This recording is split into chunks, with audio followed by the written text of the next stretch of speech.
Cardinal Rule Press. We are a publishing company that is remote. We were remote before COVID. So we have a team all over the United States, all over actually the world. We have team members, and we love all children. We are here supporting all children in our realistic fiction picture books. But today we are celebrating March is Reading Month with some amazing writers and illustrators and creators. And so in order to do that, we're going to begin with some introductions from our community. So I will go ahead and turn it over. Let me go through our housekeeping real quick for classrooms. So we typically get a small number live of classrooms, but the recording does go out. So I just want you to know that this is being recorded so that the classrooms can watch the replays. So friends, if you have questions, we do have the chat available. And so you can ask questions in the chat. You can wait till the end after our presentation and program to ask questions then. And also you will be able to unmute yourself to ask a question at the end if you would like, and you can do so by raising your hand below in the reactions. The last thing I wanted to point out is that you can turn on closed captions if that is better for you. You can use closed captions for reading purposes. So I like to have mine on, but you can do that. You'll see CC at the very bottom, and you can click the arrow, and you can also do it in different languages. So I like to have it on my computer so that I can be sure that I'm hearing and reading everything that is being said. All right, without further ado, Sarah, would you like to introduce yourself to our community for March's Reading Month? Oh, so I'm gonna, ask you to unmute. Top security here. We do that for classroom purposes. Hello, hi. Very lovely to be here. This is amazing. I'm going to introduce myself very quickly. So my name is Sarah Surgey, and I'm a children's author. And you can probably tell from my accent, I am based here in the UK. But I work with publishers all around the world, and I also write for publishing houses across Europe. So I like to think that I write books for children that help them to grow, but also to become inspired. So that's really important. Where's Michelle? Michelle, hold on. Sorry. Michelle, where are you? We're missing Michelle. Go ahead. Keep going, Sarah. Okay. Okay. I write children's books, and I've had a few published over the last few years. So I brought a few with me today. So I have the Slow Superhero, which helps children to realize that it's okay if you're a little bit slower and you're not the first and you're not the fastest. So that's a really special one for me. I've brought along one of my foreign editions just so you can see how my words get translated. So this is actually the Dutch edition, and it's called My House, My Home, which helps us to appreciate our homes that we're in, whatever they look like and wherever they are.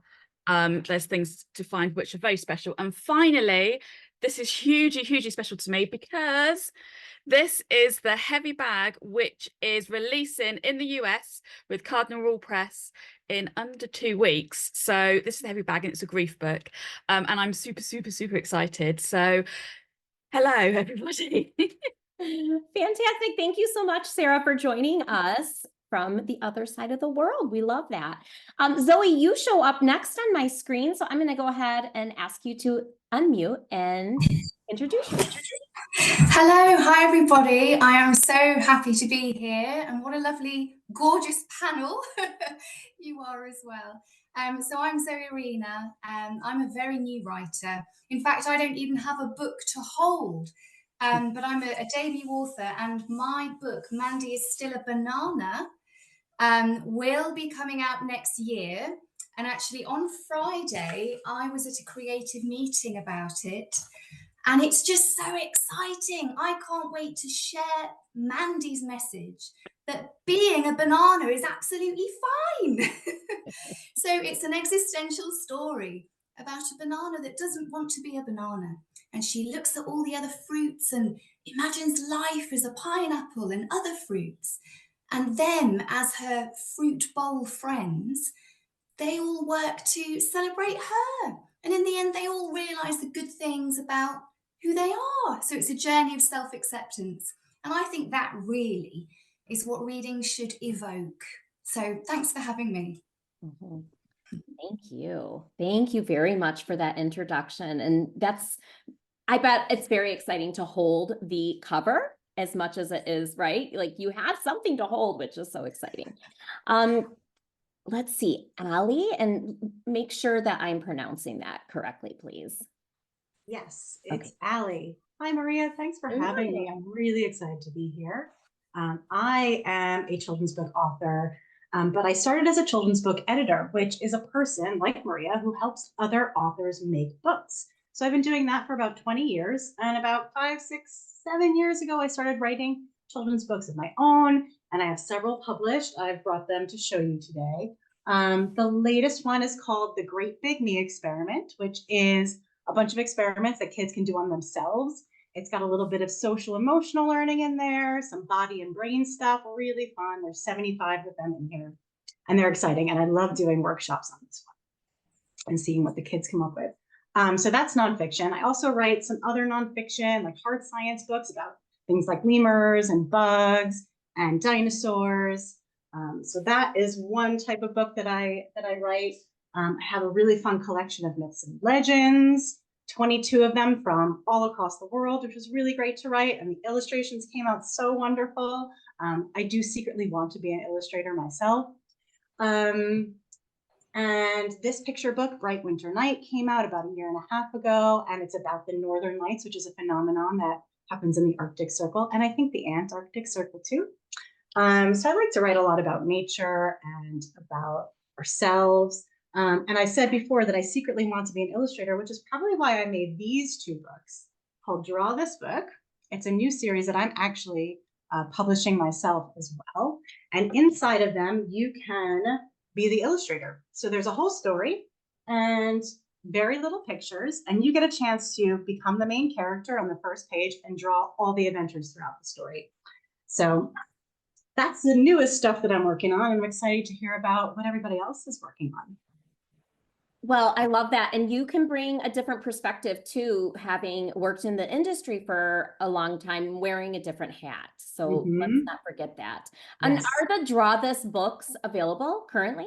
They are. They're actually only available right now via our Kickstarter campaign. And that's running through the end of March for March's Reading Month.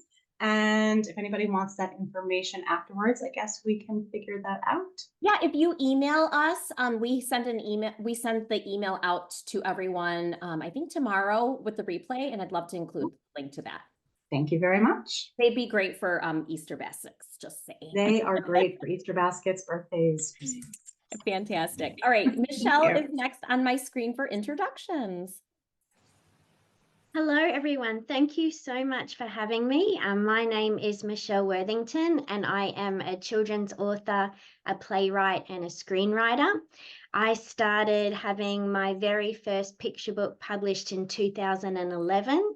So I have over 30 children's picture books published at this stage. Too many to show you today, but I wanted to share with you my latest picture book, which is called Ruby's Repair Cafe.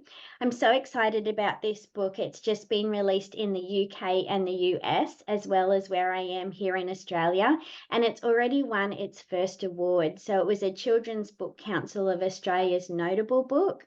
And I'm so super proud of this book because it talks a lot about how kids can actually repair and fix things instead of throwing them away, and how easy it is and how fun it is to actually take something that you think might be broken and see if you can find maybe a different and unusual way that you might be able to reuse that. And I've also got my very first poetry anthology that's coming out as well. So Magpies, Meat Pies and Mallee Skies is for older kids, and it's Australian poetry. And then there's An Alien in My Pocket is my new anthology for younger kids. Fantastic. And tell us what time it is in Australia right now. Uh-oh, she muted herself. Because we're coming from all different locations, and I guess we should have mentioned that. I don't think everyone did. It is 3 a.m. in the morning. Thank you for being with us. Thank you so much. I have coffee. I love it. I love it. Thank you so much. Thank you. Excellent. And Caroline, I would like to know how to pronounce your name. Can everyone hear me? Mm-hmm. Okay, so I'm Caroline, just like the Neil Diamond song. So I'm a Michigan-based author and illustrator. It's a bit intimidating because you guys are so distinguished, and I have to say that feeling the enthusiasm from each one of you is just, it's wonderful, and that's what makes the children's literature community just so amazing to be a part of. So I'm an author and illustrator. I started a children's book series called The Adventures of Fox. I don't know if you can see that here. It's about a little dog named Fox, and she has a tendency to get herself into a pickle. So in each of the stories. So the first one, she becomes lost and she has to rely on making new friends and being kind in order to find her way home. And the second book is something that I felt should be addressed, which is water safety. So being from Michigan, we're surrounded by lakes and many people have pools and things like that. So it's a nice topic to just start the conversation, and the story is still just a fun adventure with all the animals and, you know, Fox and her friends. So thank you very much for having me. Absolutely. And thank you for the introduction. So I think we have such a nice vast variety. Let's dig into really, I want to know something about each of you and your writing process. And Caroline, it could also be your illustrating process. So for example, I met an author a few years ago, and she writes young adult and middle grade. And she told me that when she writes, she has to have loud music on. And that was so interesting to me, because when I talk with students at schools, you know, a lot of students say it's hard for them to write when there's noises. They have to write in quiet. So I think it's interesting to hear a little bit about your process, or maybe some of your writing habits or tips that you might have. So I'm just going to open it up, and I will click the Ask to Unmute button so that you can unmute at any time and share, but there's no direct order that we have to go in. I guess I'll jump in. Brave jumping in. So I think my process is kind of all over the place, and it depends on what I'm writing. Sometimes I have a deadline or a commission that I have to write to a specific time frame, and there's nothing like a deadline, I'm sure you guys can all agree, to get you to sit down in a chair and write. So when I've got a deadline or when I have a commission, I sort of schedule the time to sit down at my desk, which is in my living room, and it's usually during daytime work hours. But that's not the only type of writing that I do. Just like everybody else, I sort of have projects that I'm working on for myself that might or might not go anywhere. And those are sort of the dreamier projects. And I try to allow the space for those projects, for wordplay and dreaming and imagining. And so sometimes I'll be writing them when I'm not actually writing. So I'll be on a walk and I'll have some ideas, or I'm brushing my teeth, or I'm sleeping, and then suddenly an idea wakes me up, which has happened before. So I kind of grasp the time and location wherever I can, and just sort of like lean into those moments. But I don't have like any specific thing that I'd like to eat or drink or music to listen to. I usually like to write when it's perfectly quiet. Thank you for sharing that. Fantastic. Yeah, can I jump in? Can you? Yeah. I'm actually quite similar to Alli. So I write in two different ways. So I have writing commissions, which are given to me from publishers, and I have a specific time, word count. You know, there's a lot of guidelines around that writing. So I work to that. But outside of that, when I'm writing picture books for myself, it is dreamy, and I'm quite erratic, and I used to be really envious of other writers because they'd have these wonderful writing routines, and I was thinking, well, why aren't I like that? Because I'm, you know, I'll just write whenever, or when an idea comes. You know, I often have a notepad by my bed, and I'll wake up in the night and I'll think of something. And I was actually asked this question a couple of weeks ago in another interview, and I said, oh, it's quite erratic. I had so many messages from other writers saying, yes, thank you, I'm exactly the same. So I think whether that's the creative in us that comes out, I'm not sure, but I don't really have this writing process in regards to time and space when it's something for me, when I'm using my creativity. One thing that I will say, and this may be possibly part of a routine, I'm not sure, I always write pencil to paper first. If I try and write things straight onto my laptop, onto a tablet, it kind of stops me. There's a little bit of a sort of break in the middle, so I'm much better just to let things flow through a pencil onto paper. So yeah, that's my routine.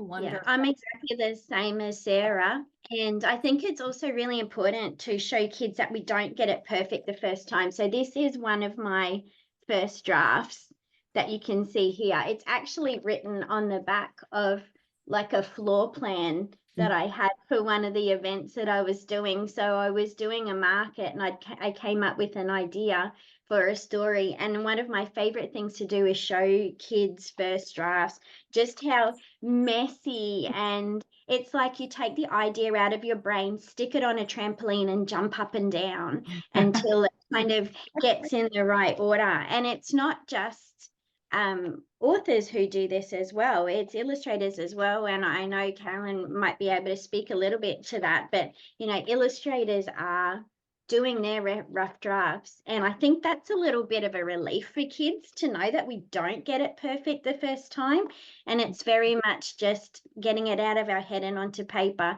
and then smushing it together until it looks like a picture book. Thank you, Michelle. And I think it's important to note that, Michelle, you had mentioned that you are a playwright and a screenwriter as well, because sometimes children think, okay, writing, I can write books. Well, there are so many different things that you can write. And so would you like to share maybe a play or, you know, something that you've written that looks different than a book? Absolutely. So these here are my screenwriting folders, and down here are my play folders. Now, none of those screenwriting ones have actually been on screen yet, but we have got my very first play that's being produced in July, which is called School for Fairy Godmothers. And it looks very different. So when you have a book, obviously it's a lot easier for a picture book to write by hand. But then when you've got something that is a script, it looks very different and it has to be printed out. So the great thing about figuring out how to write stories is once you figure out how to kind of do it, like beginning, middle, and end, you can write whatever you want. And the sky's the limit. And I think the longer that we do that, the longer that we're in the industry, the braver we get. And we start going, oh, maybe I might like to try chapter books, or maybe I might like to have a go at writing a movie. And we're not brain surgeons. So if it doesn't work, nobody dies. It just kind of sits on our shelf and doesn't do anything for a little while. So I think it's wonderful to get the bravery knowing that you can write something. And even if it doesn't turn into a book or a play or a movie straight away, it's still sitting there on your shelf waiting for the right time. Excellent. Excellent. We have a friend whose father, he had a movie come out, and it sat on his shelf for decades before it went onto the screen. And so that's a long time. That's a long time, but it's possible. Anything's possible. Zoe or Caroline, would you like to speak to your process? Yeah, sure. Just going back to the routine point, I also, like apparently so many of you, don't have an actual routine. I try. I mean, I do have a routine in the sense that I have a predictable pattern of when I could be writing something.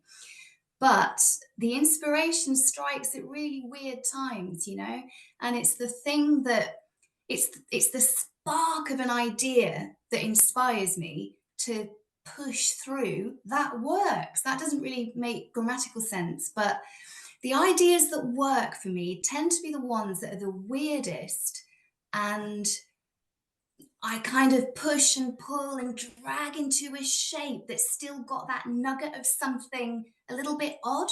So inspiration comes at any time, and just go with it. That's what I'd say. We are not perfect, and we can make things good. Fantastic. That's 100% correct. Like, it doesn't have to be the most grandiose, crazy, situation that can spark a story idea. For mine, it was my dog met a turtle while we were out on a walk, and it sparked this entire series, and it was pretty life-changing too. So you can find inspiration in just your everyday occurrences, and that creativity and imagination that comes with that, that's the really fun part. I'm also unregimented in my writing. Caroline, can you tell us a little bit about your illustration process and what materials you use? Oh, sure. So I've been drawing since before I could talk, according to my parents. So I've always just picked up a pen or pencil and paper, just the most simple materials. And I still illustrate that way. I start the character design just with pencil and paper and start to work out any particular characteristics. And now with the beauty of technology, I can bring those drawings into my iPad, and I actually use an Apple Pencil, and I can color all those in.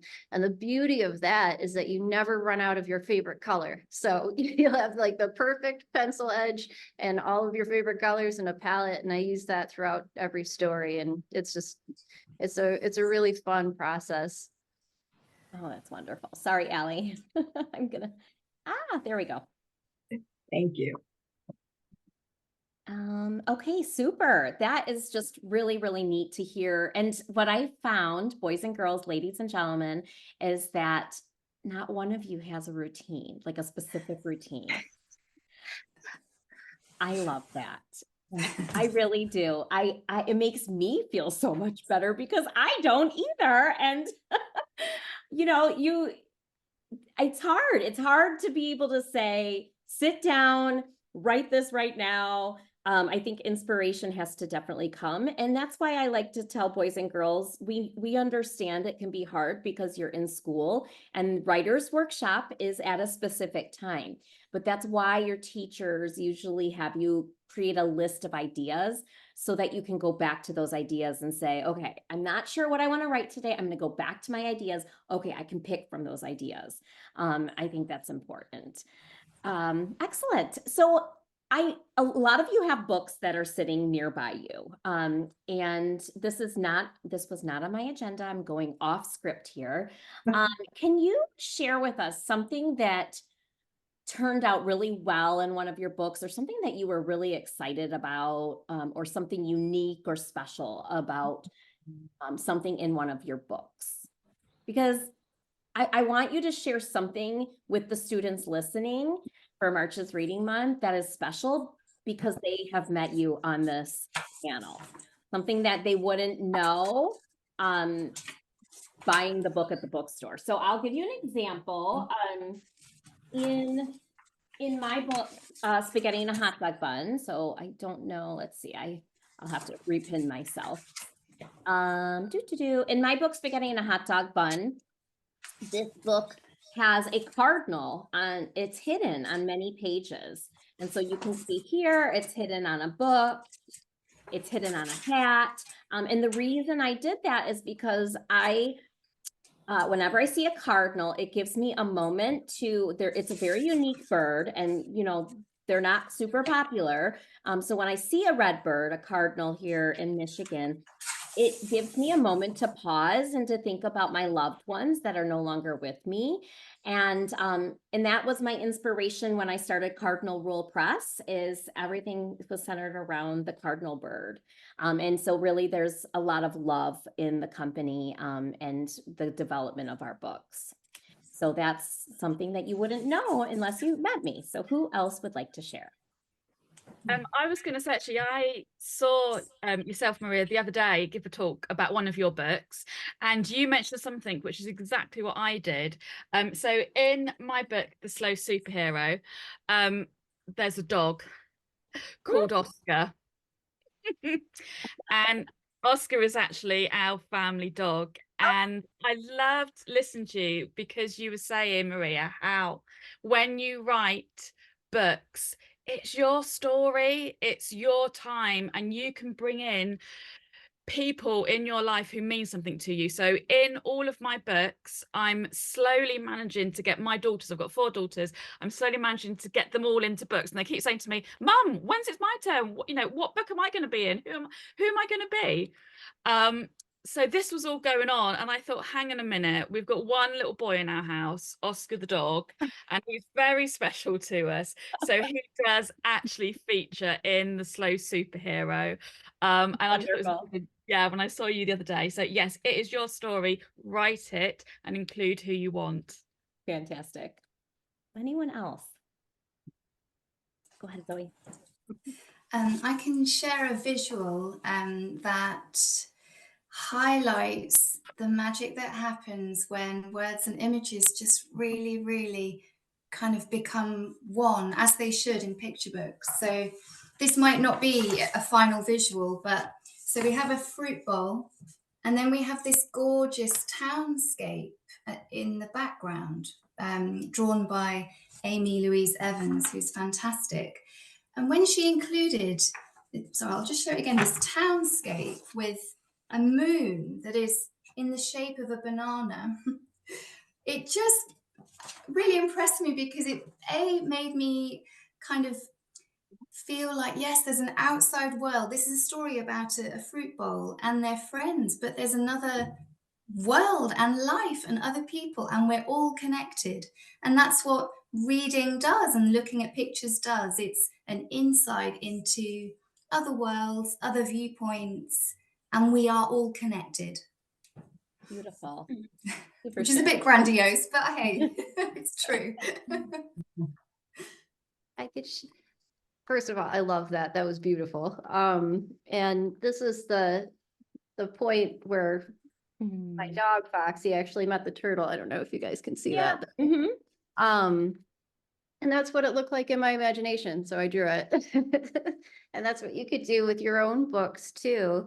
And then I have one other really quick one in Safety First. The red fox jumps in to save Fox the dog. And so as an illustrator, what was really fun about this one was trying to show within a 2D medium water, and you're actually showing some of the animals underneath the level of the water, but it's also quite graphic too. So more on the illustrator side, but yeah, it was a really fun one to illustrate. Thank you for sharing. And sometimes, yeah, illustrators have to do that too, because this book, Hootie the Cutie, I write a lot about Australian animals, and this was actually about a tawny frogmouth owl that we have here in Australia, who aren't very cute at all. And the illustrator was having trouble making Hootie look cute enough, so the illustrator turned Hootie pink with love hearts on her belly. The trouble was, it was a story about an owl in the Australian bush, and you've never seen a pink owl in the Australian bush, so I had to change it so that Hootie was no longer an owl in the Australian bush, but she was an owl in an enchanted forest. So unless you're like a magical unicorn creature like Caroline, who can be an author and an illustrator, you have to work together with an illustrator, and sometimes that means changing your words. You do need to be a little bit resilient and work together as part of a team. But I mean, I love this, like having a pink owl, it just, the Disney princess in me was kind of screaming, going, oh my goodness, that's just such a great idea. But I would never have originally thought of that because it was originally about Australian animals. Yeah, Michelle, that's a really good point. A lot of times when you're an author, you don't actually get to collaborate with the illustrator directly. And so oftentimes your text will be what informs the illustrator on how to draw your book. And sometimes you'll have an idea of what you want it to be, and then the illustrator does something totally different and it blows you away. So I just wanted to give a shout out to one of my illustrators, Aisling Lindsay, who did the artwork in Bright Winter Night, which is my picture book about all the forest creatures because she came up with all these adorable forest creatures. And they built a sleigh together. That's part of the story. But like here they are all sledding together. She did an amazing job. When I wrote the story, I did not necessarily envision those particular animals, but I'm thrilled with what she came up with. But that's not actually what I was going to talk about. I just thought Michelle made a really great point. I had to run across the room to get the book that I wanted to share with you when Maria said she was going off script. So just a little backstory. I grew up in a beach town in New York, near New York City on Long Island. But now I live near London, which is very, very far away. And I don't get to go back very often. And especially during the pandemic, I didn't get to go back for probably 2.5 years, which was terrible. But then Nat Geo came to me and said, would you write a book about the beach? And I said, absolutely. And so in my mind, I was able to go back to the beach. And I was really basing this nonfiction book on my beach town. And so it really transported me back. So as an author, you get to go to places in your mind just like you do as a reader, right? But the little thing that is inside this book, little surprise that I wanted to share with you all is that I dedicated this book to my entire high school graduating class. So it's on the credits page. And it tickles me that like one of my former classmates might pick up this book with their kid and see that they have this book dedicated to them. Oh, I just got the chills. That's lovely. Thank you for sharing that. That's really special. That is really special. And boys and girls, ladies and gentlemen, this is also special to go off script sometimes because you get really special nuggets like this. So thank you very much. We appreciate that. So what we are going to do next as we start to wrap up our program is we're going to start sharing some advice we have to our young and older, I would say, because we do have some aspiring writers in this group as well. What are some tips and advice you have for writing and picture books and writing in general?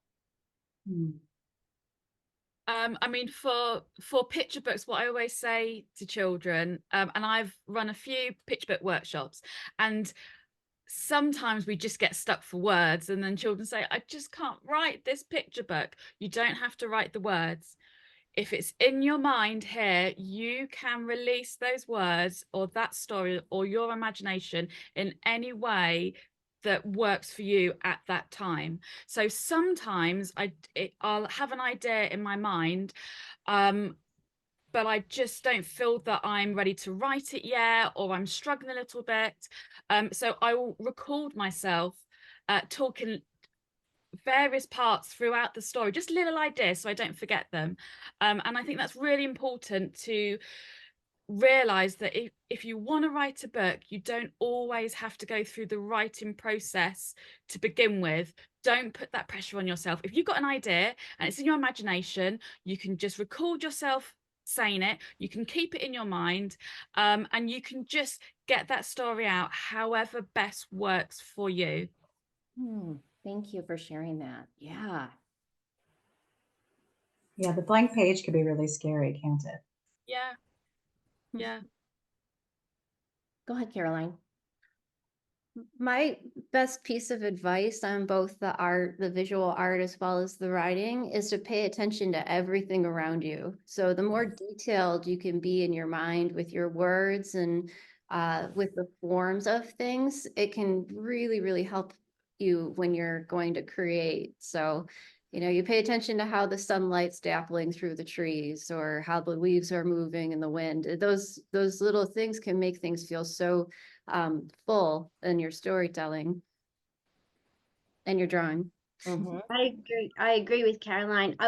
Invest in notebooks. I have a gazillion notebooks, but I always have one with me at all times.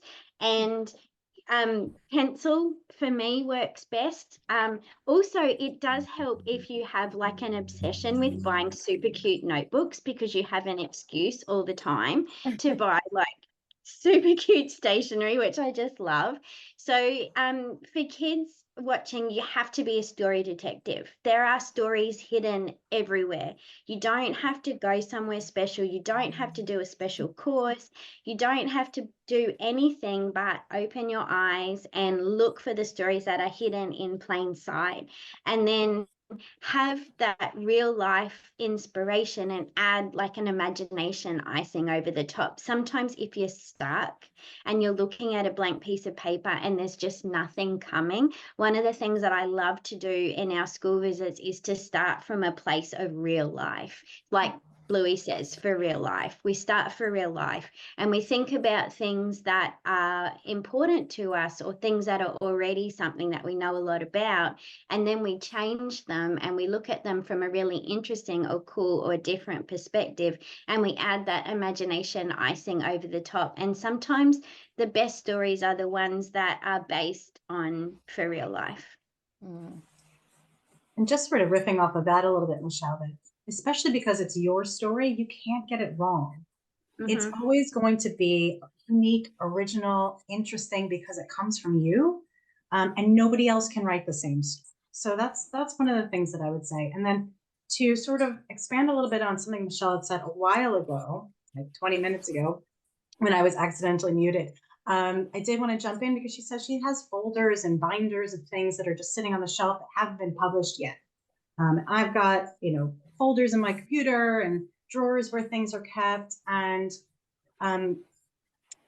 all of it is part of the writing process. It's if it doesn't get published or it doesn't get produced in some way, that's okay, because that's sort of like a stepping stone to the next thing that you're going to write. So it's okay if you write something that's never going to see the light of day. That's part of your next story that you're writing, because every time you write something, it makes you a better writer. Just riffing off what Alli has just said there, absolutely, there is no such thing as a bad idea, because a bad idea can spark a decent idea, and a decent idea can spark something brilliant that you didn't expect. So just get something down and feel that your own words have weight. Mm-hmm. Wow. Fantastic advice. Wow. Are there any last words as we wrap up? I've gone through questions and I think we have covered everything that is coming through. Yeah, and boys and girls, ladies and gentlemen, if you would like to raise your hand, if you'd like to ask your question unmuted, I'm happy to do that. Let's see. I don't think so. I don't think anyone's raising their hands. So any last final words as we wrap up this March's Reading Month panel with these talented artists and creators? I would just say, this March is Reading Month, and for everybody to have the opportunity, but also to find that love of reading in the month of March and beyond, we need to be writing as many stories as we can. And that's for you guys out there as well. Go and write your stories. Things that mean something to you, things that you've experienced. The more diverse, the better.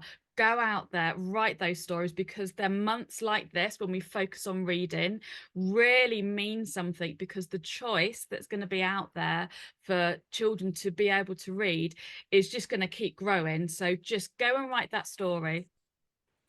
That's lovely. And we have Shirley from Rochester, New York, who said that this was wonderful. She used the word swell. And then Edie also said, thank you for the inspiration. So just so much appreciation for you coming here and speaking. And like Sarah said, it's March's Reading Month, but books are available all year long. And if you haven't fallen in love with reading yet, maybe you're not picking up the right book. And so try something different. I know my husband, Dave Dismondy, he loves reading nonfiction. And the kids have said, how come Dad doesn't go to the library and read like we do? And I said, he reads different types of books. He likes to read news articles and research articles, and that's still reading. So just if you haven't found something that you love yet, keep searching, because there is a book out there for you. All right, from all over the world, another listener, Kim, said, always wonderful to hear from authors. Thank you so much for sharing your unique journeys. From all over the world, let's give the children and ladies and gentlemen a big goodbye, a wave from all over. Thank you so much to our talented panelists today. We appreciate you. And Michelle, go back to bed. Thank you so Thank much. you so much. Okay, Thank bye you, everyone. everyone. Thank you. Bye. Bye.